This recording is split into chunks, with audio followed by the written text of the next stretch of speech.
ఆకాశవాణి వరంగల్ కేంద్రం.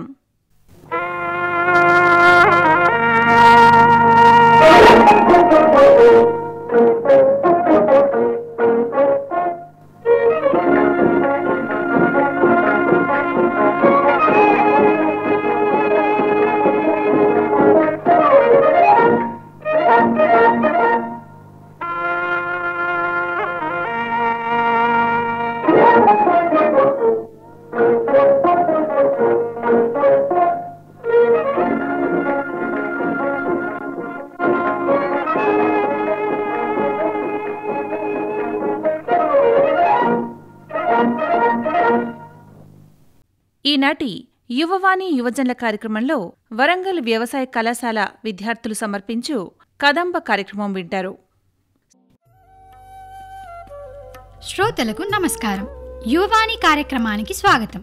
ఈనాటి యువవాణి యువజనుల కార్యక్రమంలో వరంగల్ వ్యవసాయ కళాశాల విద్యార్థులు సమర్పించు కదంబ కార్యక్రమం వింటారు. కార్యక్రమంలో పాల్గొంటున్న విద్యార్థులు వైష్ణవి, నవ్యప్రియ, నవ్యశ్రీ, రోషన్, భానుప్రసాద్, విష్ణుతేజ. కార్యక్రమంలో ముందుగా భారతదేశంలో వ్యవసాయ భవిష్యత్తు ఈ అంశంపై చర్చా కార్యక్రమం వింటారు. నమస్కారం శ్రోతలారా, మీరు వింటున్నారు భారతదేశంలో వ్యవసాయ భవిష్యత్తు అనే అంశంపై చర్చా కార్యక్రమం. నేను మీ సంధ్య.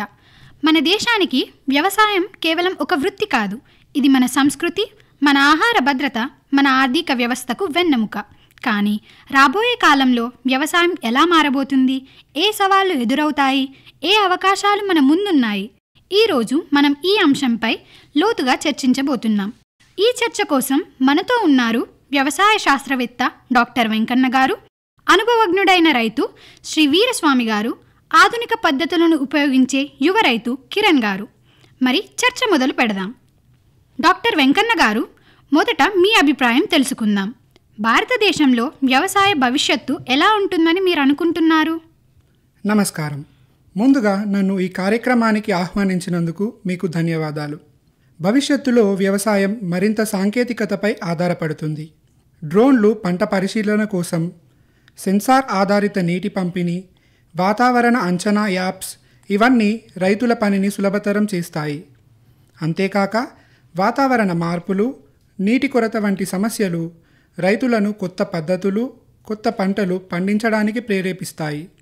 చాలా మంచిగా చెప్పారు డాక్టర్ వెంకన్న గారు. వీరస్వామి గారు, మీరు 40 ఏళ్లుగా వ్యవసాయం చేస్తున్నారు. ఈ మార్పులపై మీ అనుభవం ఏంటి? మా కాలంలో మేము ఎద్దులతో దున్నేవాళ్ళం. ఇప్పుడు ట్రాక్టర్లు, యంత్రాలు వచ్చాయి. పంట కోయడం కూడా యంత్రాలతో సులభవంతమైంది.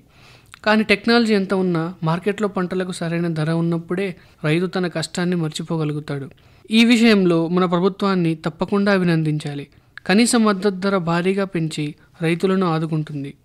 ఈనాం వంటి విప్లవాత్మక మార్కెట్ని రైతులకి అందుబాటులోకి తెచ్చి పంటకు గరిష్ట ధర పొందేలా అవకాశాన్ని కల్పించింది.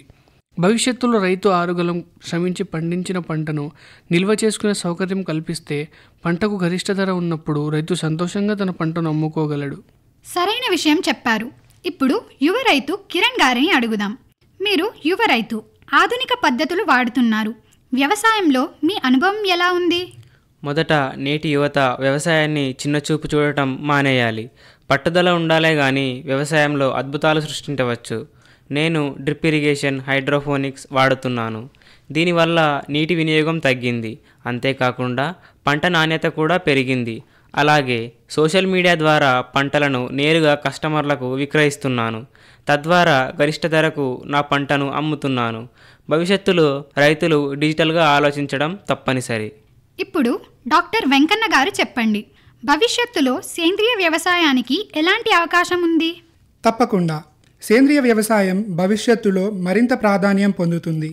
దేశీయంగానే కాక విదేశాల్లో కూడా దీనికి మంచి మార్కెట్ ఉంది.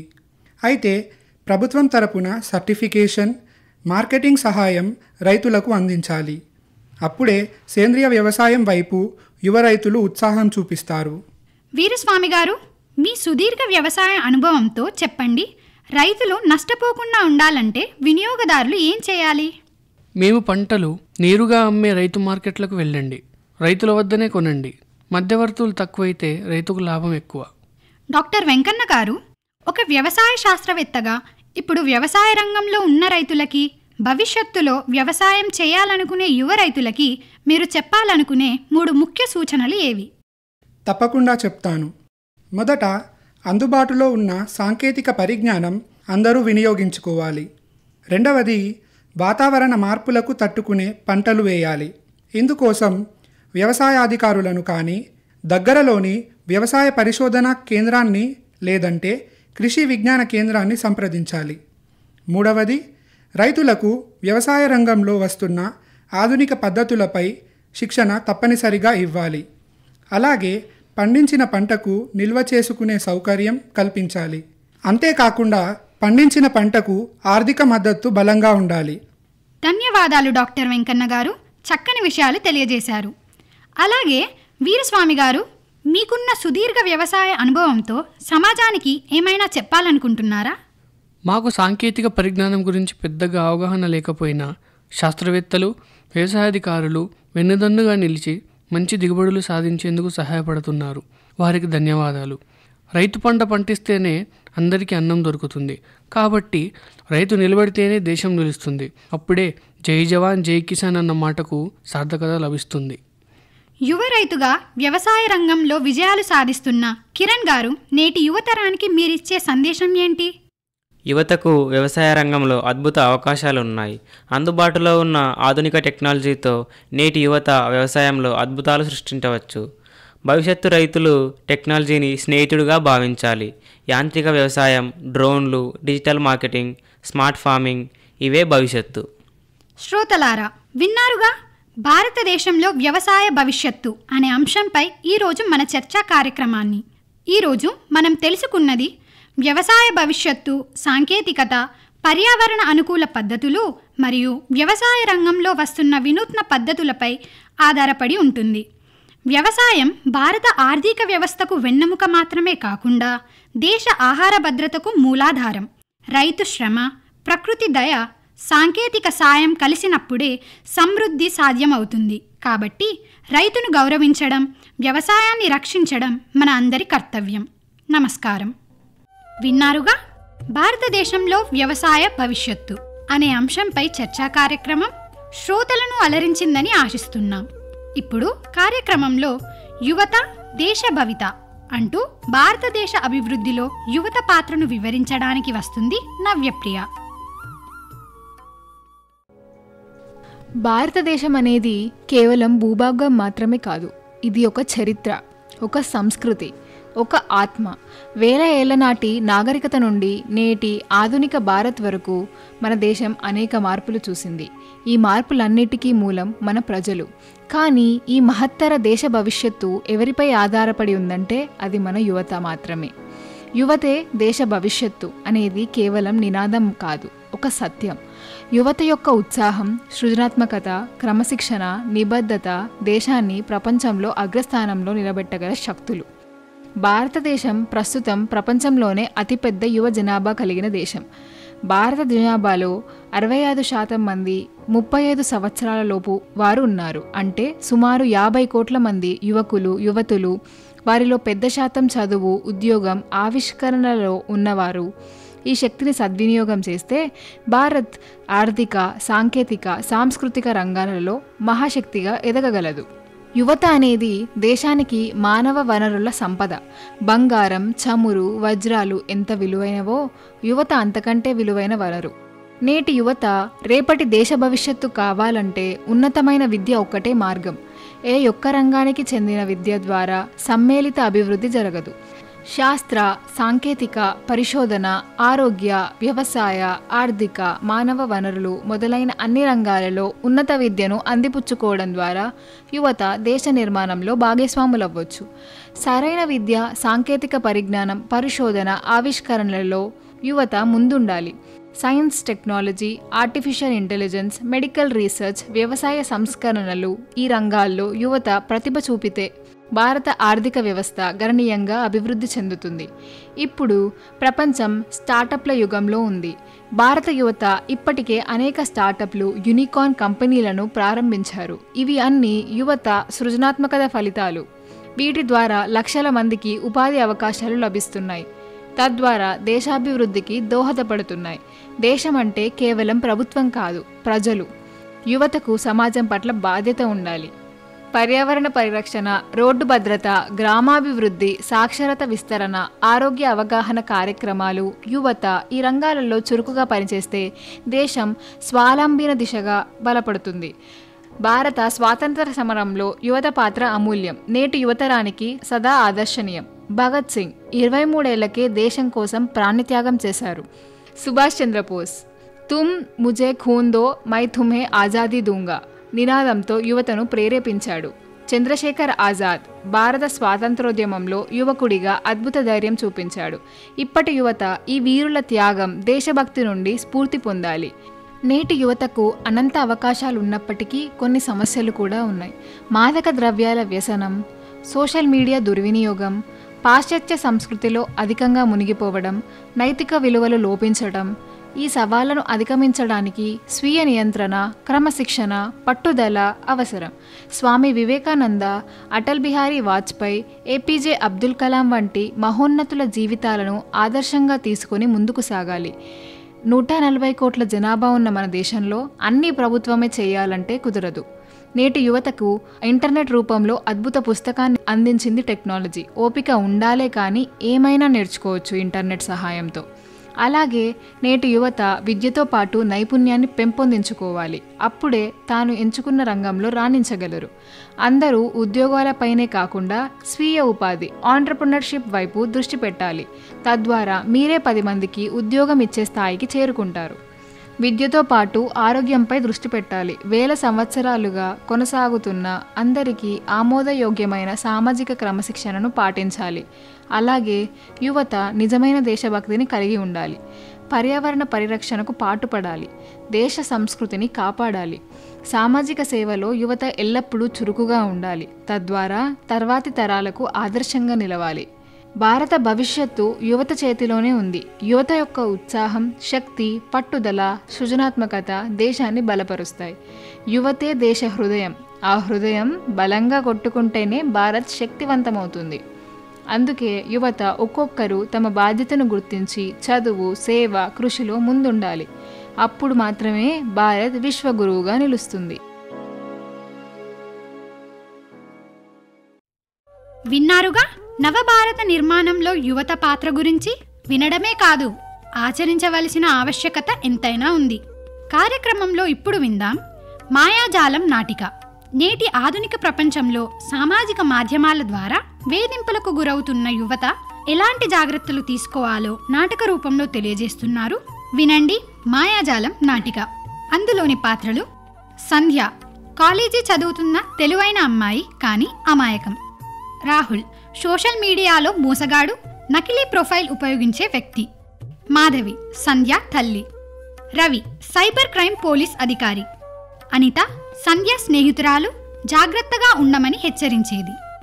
పాత్రధారులు: సంధ్య నవ్యశ్రీ, రాహుల్ భానుప్రసాద్, మాధవి నవ్యప్రియ, రవి రోషన్, అనిత వైష్ణవి. వినండి మాయాజాలం నాటిక.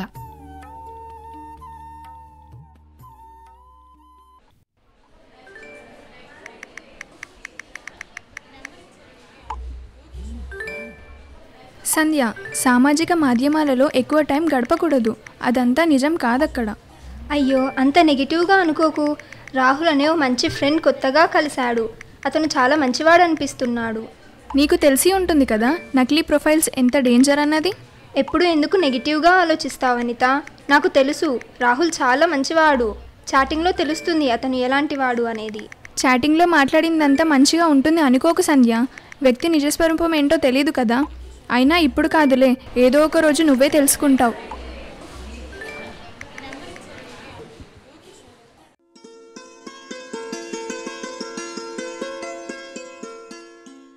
ఏంటి సంధ్య, అప్పుడే కడుపు నిండిందా? ఇంకొంచెం తిను తల్లి. వద్దమ్మా, నాకు చాలు, నిద్ర వస్తుంది, పడుకోవాలి. మళ్ళీ మార్నింగ్ కాలేజ్కి వెళ్ళాలి కదా.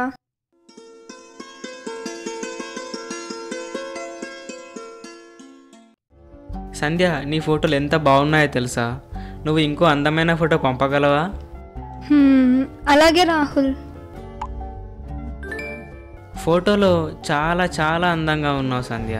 నిజమా? Thank you Rahul.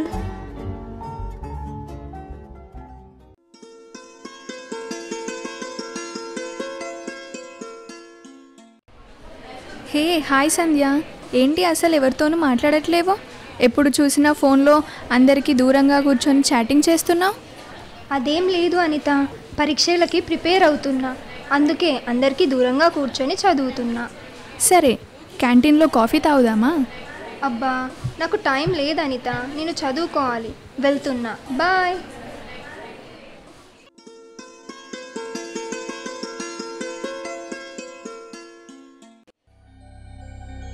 రాహుల్, ఏంటిది? నా ఫోటో ఇలా ఎందుకు మార్ఫింగ్ చేసావు? ఆ ఫోటోలు నెట్లో పెడతాను, డబ్బు ఇవ్వకపోతే. ప్లీజ్ రాహుల్, అలా చేయొద్దు. అయినా ఎందుకు ఇలా చేస్తున్నావు? నువ్వు చాలా మంచివాడివి అనుకున్నా. ఇన్నాళ్ళు నీ గురించి చెప్పింది, మనం మాట్లాడుకున్నది ఏది నిజం కాదా? నీలాంటి వాళ్ళని ఎంతమందిని చూశానో సంధ్య. నువ్వే పిచ్చిదానిలా నన్ను నమ్మేశావు. ఏ ఫోటో అడిగినా కాదనకుండా ఊరికే పంపిస్తావు. ఇప్పుడు నాకు కావాల్సింది నీ సూక్తులు కాదు, డబ్బులు పంపిస్తావా? లేదంటే ఇంటర్నెట్లోని ఫొటోస్ పెడతాను. వద్దు రాహుల్, ప్లీజ్ దయచేసి ఫొటోస్ అప్లోడ్ చేయకు. నా దగ్గర నువ్వు అడిగినంత డబ్బు లేదు, ఉన్నది మొత్తం నీకు పంపిస్తున్నా. దయచేసి ఫోటోలు అప్లోడ్ చేయకు ప్లీజ్ రాహుల్. సరే, ఇప్పుడు ఉన్నవి పంపించు. డబ్బులు అవసరమైనప్పుడు మళ్ళీ అడుగుతాను. ముందే తయారు చేసుకో. అంతవరకు అప్లోడ్ చేయను. కానీ అడిగినప్పుడు డబ్బులు ఇవ్వకపోతే నెక్స్ట్ టైం పక్కా అప్లోడ్ చేస్తాను చూడు. ఈ విషయం ఎవరికైనా చెప్పినా సరే మరుక్షణం నీ ఫొటోస్ ఇంటర్నెట్లో అంతా ఉంటాయి, జాగ్రత్త.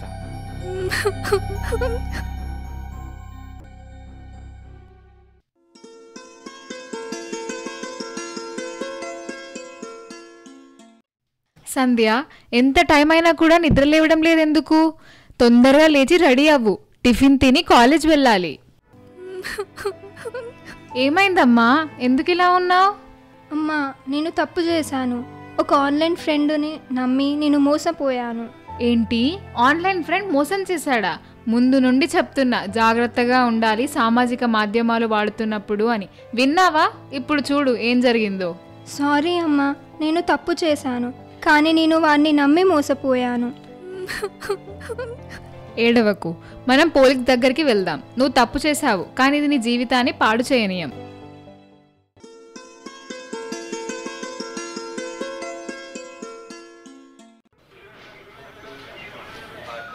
నమస్కారం సార్.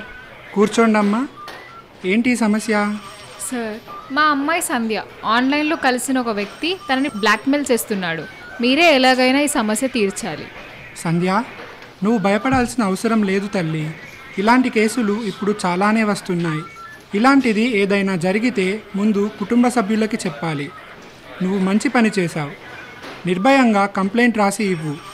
అలాగే నువ్వు చేసిన ప్రతి చాట్ ఫోటో సాక్ష్యంగా మాకు ఇవ్వు. వాడిని ఎలా పట్టుకోవాలో మాకు తెలుసు. నువ్వు నిశ్చింతగా ఇంటికి వెళ్ళు తల్లి.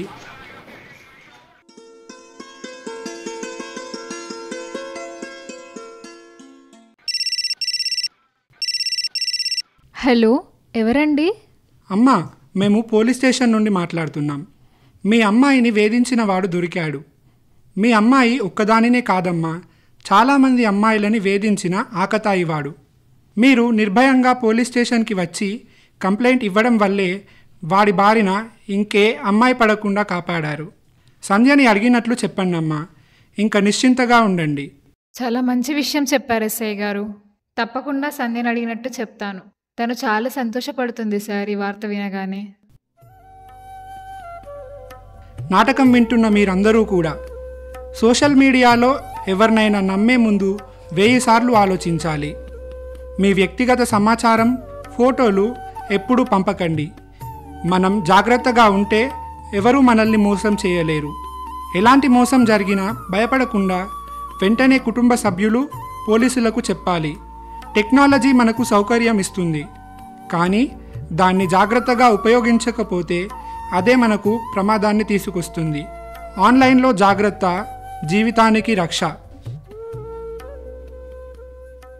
చక్కని సామాజిక సందేశం ఉన్న నాటిక విన్నారుగా. వినడమే కాదు, సామాజిక మాధ్యమాలలో పరిచయమయ్యే కొత్త వ్యక్తులతో జాగ్రత్తగా ఉండాల్సిన బాధ్యత నేటి యువతరంపై ఎంతైనా ఉంది. కార్యక్రమంలో చివరిగా భారత వ్యవసాయ రంగంలో డ్రోన్ల భవిష్యత్తు మరియు ప్రభుత్వం అందిస్తున్న ప్రోత్సాహక పథకాలను వివరించడానికి వస్తుంది వైష్ణవి.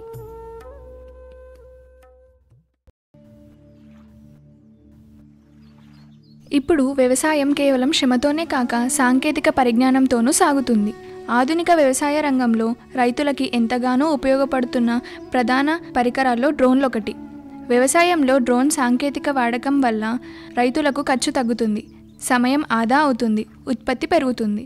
భారతదేశం వ్యవసాయ ప్రధాన దేశం కాబట్టి భవిష్యత్తులో వ్యవసాయ రంగంలో డ్రోన్ల పాత్ర మరింత కీలకంగా మారనుంది అనడంలో ఎలాంటి సందేహం లేదు.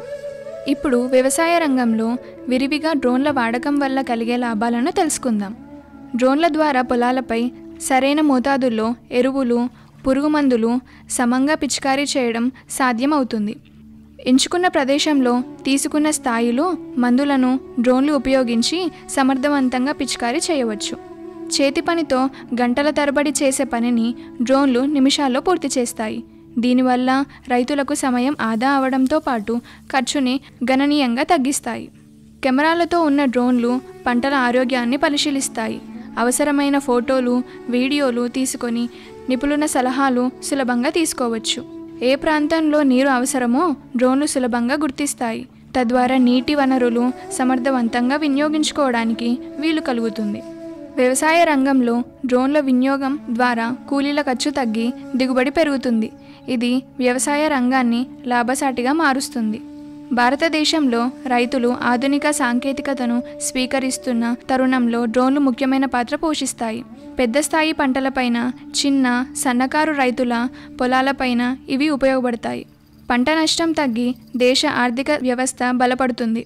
భవిష్యత్తులో రైతుల కోసం డ్రోన్ సేవా కేంద్రాలు గ్రామాల్లో ఏర్పడే అవకాశం ఉంది. ఖచ్చితమైన వ్యవసాయం, ప్రిసిషన్ ఫార్మింగ్లో డ్రోన్లు ప్రధాన పాత్ర పోషిస్తాయి. వ్యవసాయ రంగంలో ఇంతటి కీలక పాత్ర పోషిస్తున్న డ్రోన్లు వాడకానికి ప్రభుత్వం తరపున ఎలాంటి ప్రోత్సాహక పథకాలు ఉన్నాయో ఇప్పుడు చూద్దాం. భారత ప్రభుత్వం వ్యవసాయంలో డ్రోన్ల వాడకాన్ని ప్రోత్సహించేందుకు పలు చర్యలు చేపడుతోంది. ఇందులో భాగంగా వ్యవసాయంలో డ్రోన్ల వాడకానికి విరివిగా సబ్సిడీ ఇస్తుంది. కేంద్ర వ్యవసాయ మరియు రైతు సంక్షేమ మంత్రిత్వ శాఖ రైతులకు డ్రోన్లపై సబ్సిడీ ఇస్తుంది. ఇందులో ముఖ్యంగా చెప్పుకోవాల్సింది నమో డ్రోన్ దీదీ పథకం. మహిళా సాధికారతే లక్ష్యంగా ఆధునిక వ్యవసాయంలో స్త్రీల భాగస్వామ్యం పెంచేందుకు కేంద్ర ప్రభుత్వం డ్రోన్ దీదీ పథకాన్ని ప్రారంభించింది. దేశవ్యాప్తంగా గ్రామీణ ప్రాంతాలు స్వయం సహాయక సంఘాల్లో 15,000 మంది మహిళలకు వీటిని పంపిణీ చేయాలని లక్ష్యంగా పెట్టుకున్నారు. కేంద్రం ఒక్కో డ్రోన్పై 80% సబ్సిడీ, గరిష్టంగా 8 లక్షల వరకు అందిస్తుంది. మిగిలిన 20% వ్యవసాయ మౌలిక వసతుల నిధి నుంచి 3% వడ్డీతో రుణంగా ఇస్తారు. స్వయం సహాయక సంఘం నుంచి ముఖ్యంగా ఒక మహిళకు డ్రోన్ పైలట్గా శిక్షణ అందిస్తారు. దీంతోపాటు వ్యవసాయ పరంగా పోషకాలు, క్రిమి సంహారకాలను ఎలా పిచికారీ చేయాలన్న అంశంలో కూడా 15 రోజుల పాటు శిక్షణ అందిస్తారు. స్వయం సహాయక సంఘాలకు చెందిన మహిళలకు జీవనోపాధితో పాటు వ్యాపార అవకాశాలను కల్పించడంలో భాగంగా ఈ పథకాన్ని రూపకల్పన చేశారు. మహిళలకు అదనపు ఆదాయ మార్గాలను కల్పించడం ఇందులో ప్రధాన ఉద్దేశం. దీంతోపాటు వ్యవసాయంలో ఆధునిక సాంకేతికతలను ఉపయోగించడం ద్వారా వ్యవసాయ ఉత్పాదనలను మెరుగుపరుస్తారు. పంట దిగుబడి పెంచడానికి రైతులకు చౌకగా సేవలను అందించడం వంటి లక్ష్యాలెన్నో ఇందులో ఇమిడి ఉన్నాయి. డ్రోన్ దీదీ పథకంతో పాటు వ్యవసాయ రంగంలో డ్రోన్ వినియోగాన్ని పెంచడానికి కేంద్ర ప్రభుత్వం మరిన్ని రకాల సబ్సిడీలు అందిస్తుంది. కస్టమ్ హైరింగ్ సెంటర్స్కి 40% సబ్సిడీ, అలాగే ఎస్సీ, ఎస్టీ మరియు చిన్న రైతులకు 50% వరకు సబ్సిడీ అందిస్తోంది. కిసాన్ డ్రోన్ స్కీమ్ ప్రధాని నరేంద్ర మోడీ గారు 2022 ఫిబ్రవరిలో ప్రారంభించిన ఈ పథకం ద్వారా పంటల పిచికారీ, ఎరువులు చల్లడం వంటి సేవలకు రైతులు డ్రోన్లను వినియోగించుకోవచ్చు. భారత వ్యవసాయ పరిశోధనా మండలి ఐకార్ మరియు కృషి విజ్ఞాన కేంద్రాలు డ్రోన్ల ఉపయోగంపై రైతులకు శిక్షణ కార్యక్రమాలు నిర్వహిస్తున్నారు. డిజిటల్ అగ్రికల్చర్ మిషన్ ద్వారా డిజిటల్ టెక్నాలజీతో సహా డ్రోన్ల వినియోగం వ్యవసాయ రంగంలో విస్తృతంగా చేయాలని ప్రభుత్వం సంకల్పించింది. వ్యవసాయం భారతదేశానికి జీవనాడి. ఆధునిక సాంకేతికతను అందిపుచ్చుకోవడం ద్వారా రైతులు అధిక దిగుబడి సాధించి తద్వారా దేశాభివృద్ధికి తోడ్పడాలి. డ్రోన్లు భవిష్యత్తులో రైతులకు సమయం, ఖర్చు రెండింటిని ఆదా చేస్తూ మంచి దిగుబడి అందిస్తాయి. ప్రభుత్వం కూడా సబ్సిడీలు, శిక్షణ కార్యక్రమాలు అందిస్తూ ఈ సాంకేతికతను గ్రామాల్లోకి తీసుకెళ్తోంది. కాబట్టి భారతీయ వ్యవసాయ రంగ భవిష్యత్తులో డ్రోన్లు ఒక నూతన విప్లవం సృష్టించనున్నాయి.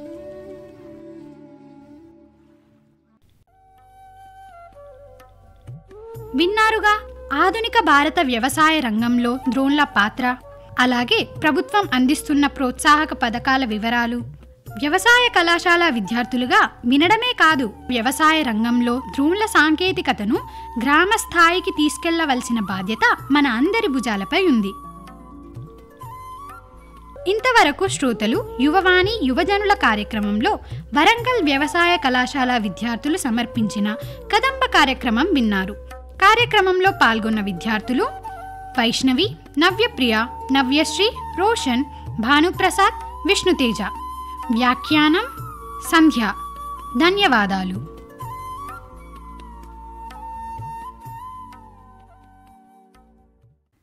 ఇంతవరకు శ్రోతలు యువవాణి యువజనుల కార్యక్రమంలో వరంగల్ వ్యవసాయ కళాశాల విద్యార్థులు సమర్పించు కదంబ కార్యక్రమం విన్నారు.